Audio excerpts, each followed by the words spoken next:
Bonjour chers auditeurs de l'ODJ Média, notre chroniqueur invité, Aziz Boussetta, partage son avis et sa réflexion. Dans un article qu'il a intitulé « Nefs et Nia, ces valeurs qui n'apparaissent que dans l'exception », qu'on écoutera ensemble dans ce podcast, l'auteur débute son article ainsi. Alors que les Marocains vivaient tranquillement la seconde décennie de ce siècle, au rythme habituel, fait comme partout ailleurs de hauts et de bas, de grands et de petits combats, et de passionnants ou stériles débats, ils ne s'attendaient pas à se trouver sous les projecteurs du monde 3 fois ces 3 dernières années pour leur mobilisation et leurs compétences. Mais qu'en a-t-on fait ? Qu'en fera-t-on ? L'auteur entame sa présentation du sujet par 1. Mars 2020, le communiqué du ministère de l'Intérieur tombe, et les Marocains sont sommés de se confiner chez eux, de se calfeutrer, de se barricader, et de ne plus voir personne, ni travailler. L'ennemi invisible et passablement létal est là. Il y a bien évidemment toujours les sceptiques qui n'y ont pas cru, ce qui est de leur plein droit, mais le virus a tout de même emporté 15 000 vies, et très certainement plus en confinement, sans cette organisation parfaite et cette anticipation des faits et de leurs effets. L'État s'est mobilisé, la population aussi, les malades ont été pris en charge, les pauvres furent assistés, les usines sollicitées, les forces de l'ordre mobilisées, l'économie préservée. Avec beaucoup de nefs nationales et de NIA citoyennes, le virus fut tenu à distance, et les choses sont restées sous contrôle. Le monde a applaudi la performance marocaine. 2.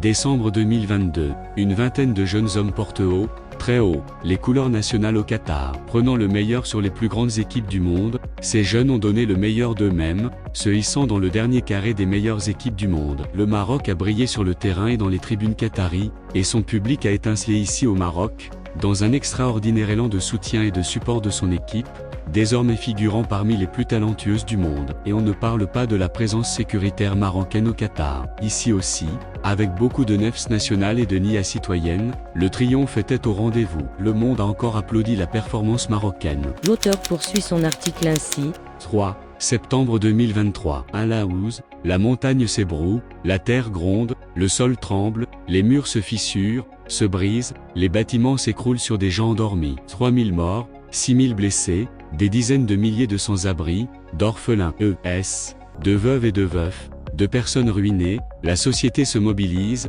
la solidarité s'organise, les aides se canalisent, l'État supervise, le monde avalise, au début apitoyé, puis avec le temps de plus en plus impressionné. Le Maroc a encore une fois montré d'étranges et surprenantes capacités de réponse à la catastrophe. Et là encore, avec beaucoup de nefs nationales et de NIA citoyennes, les choses sont restées sous contrôle, et un immense chantier de reconstruction-réhabilitation s'apprête à émerger des décombres. Le monde a applaudi la performance marocaine. Notre chroniqueur invité approfondit sa réflexion de la manière suivante.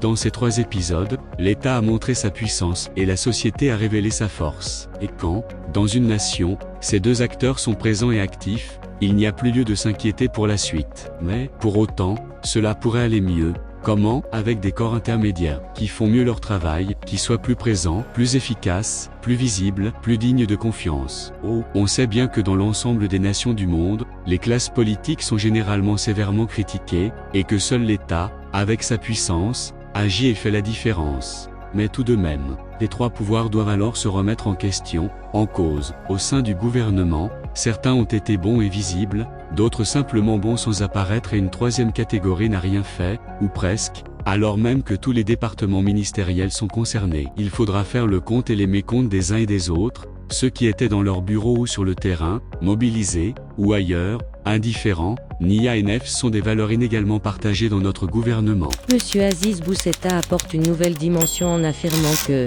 la justice. Une société sans justice demeure factice. Extrêmement efficace lors de la pandémie ou de la présente catastrophe sismique, la justice le fut moins pour sévir contre les profiteurs du mondial et les délinquants de la billetterie. Un pays avec une justice forte et aveugle est fort et serein. Dans le cas contraire, il est exposé à tous les périls. Un peu plus de NIA et de nefs dans le corps de notre magistrature, en temps normal, hors crise, ferait le plus grand bien au royaume. Le Parlement. Inutile il est, inutile il fut, inutile il demeure, inutile dans sa globalité et ses membres inutiles dans leur écrasante majorité, excepté quelques-uns, qui se reconnaîtront, chambre d'enregistrement des textes gouvernementaux, caisse de résonance pour les discours, temple d'opportunités professionnelles et d'aubaines mercantiles pour tant d'entre eux. Le Parlement coûte de l'argent, directement, et cet argent doit être utile à tous. L'est-il ? Le doute est permis.